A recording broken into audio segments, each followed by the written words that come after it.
નર્મદા જિલ્લાના મુખ્ય મથક રાજપીપળા ખાતે વૈષ્ણવ સંપ્રદાયના લોકો દ્વારા મહારાજ ફિલ્મ સામે વિરોધ વ્યક્ત કરવામાં આવ્યો હતો અને જિલ્લા કલેક્ટરને આવેદનપત્ર સોંપવામાં આવ્યું હતું અને ફિલ્મ મહારાજા પર કાયમી ધોરણે પ્રતિબંધ લગાવવા માટેની માંગ કરી હતી અને મોટી સંખ્યામાં હિન્દુ સંગઠનો અને વૈષ્ણવ સંપ્રદાયના લોકો ભેગા મળી ઉગ્ર આંદોલન કરવાની ચીમકી પણ ઉચ્ચારી હતી।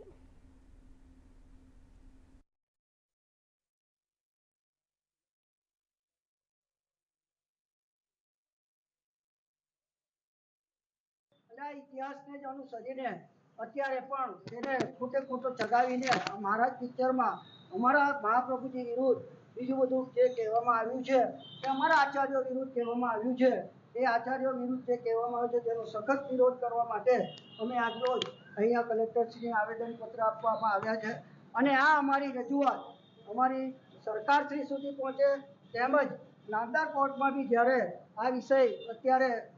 નિર્ણય ઉપર છે ત્યારે અમારી રજૂઆત કોર્ટ સુધી પણ પહોંચે તે માટે અમે સતત પ્રયત્નશીલ રહીશું અને આગળના પણ કોઈ કાર્યક્રમ ચલદ આપવાનો થશે તો અમે જરૂરથી આપીશું।